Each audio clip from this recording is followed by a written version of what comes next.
Supplementary problem 4.43 function F G H given है। Check करेंगे कि इनमें से कौन सा 1 to 1, कौन सा ऑन टू और कौन सा इन्वर्टिबल फंक्शन है। ए पार्ट है 1 to 1। 1 to 1 के लिए अगर एफ एक्स वन इक्वल हो एफ एक्स टू के तो एक्स वन इक्वल होना चाहिए एक्स टू के, यानी अगर इमेजेस इक्वल है तो जो प्री इमेज है ये भी इक्वल होना चाहिए। फंक्शन एफ में देखें 2 का इमेज 1, 3 का इमेज 1, यानी एफ ऑफ 2 भी 1, एफ ऑफ 3 भी 1। तो देखें अब एफ ऑफ 2 इक्वल है एफ ऑफ 3 के, लेकिन 2 not equal to 3। Images equal हैं, जो प्री इमेज है वो not equal, so F is not 1 to 1 function.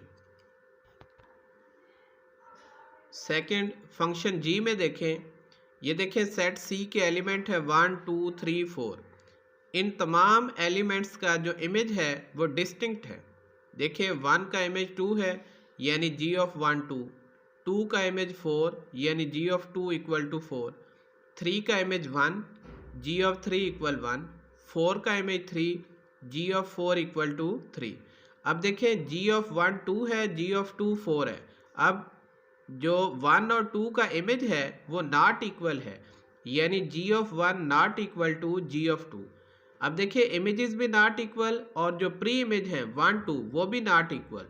तो इसलिए हर एलिमेंट के लिए ऐसे ही है कि जो इमेजेस हैं वो भी नॉट इक्वल और प्री इमेजेस भी नॉट इक्वल, इसलिए जी 1 to 1 फंक्शन है। एच के लिए देखें, अब 1 का इमेज 1 है और 3 का इमेज भी 1 है, यानी एच ऑफ 1 भी 1 और एच ऑफ 3 भी 1। तो देखिए एच ऑफ 1 इक्वल है एच ऑफ 3 के, बट 1 नॉट इक्वल टू 3। ठीक है, ये जो 1 है नॉट इक्वल टू 3, इसलिए h is not 1 to 1 function. B part में ऑन टू फंक्शन चेक करना है। अब देखिए function f a to b है, तो ऑन टू चेक करने के लिए ये जो सेट बी है इसके तमाम एलिमेंट सेट ए के किसी न किसी एलिमेंट का इमेज होना चाहिए, तो फिर फंक्शन ऑन टू होता है।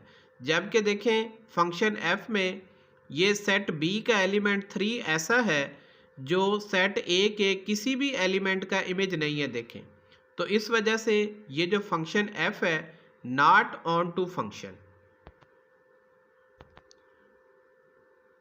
सेकंड जी में देखें सेट डी के तमाम एलिमेंट्स सेट सी के किसी न किसी एलिमेंट का इमेज है। ठीक है, each element in D is image of some element of C, इसलिए ये जो फंक्शन जी है ये ऑन टू फंक्शन है। फंक्शन एच में देखें, ये सेट एफ का एलिमेंट 2 और 4, ये सेट ई के किसी भी एलिमेंट का इमेज नहीं है 2 और 4, इसलिए फंक्शन एच भी not onto function. C part में इन्वर्टिबल चेक करना है।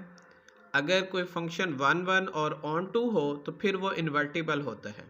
अब देखें फंक्शन एफ ना तो 1 1 है और ना ही ऑन टू है, इसलिए function F is not invertible function. अब देखें ये जो फंक्शन जी है ये 1 to 1 भी था और ऑन टू भी था, इसलिए फंक्शन जी इन्वर्टिबल होगा। ऐसे ही फंक्शन एच देखें, वो ना तो 1 to 1 था और ना ही ऑन टू फंक्शन था, इसलिए ये जो फंक्शन एच है ये भी नॉट इन्वर्टिबल फंक्शन।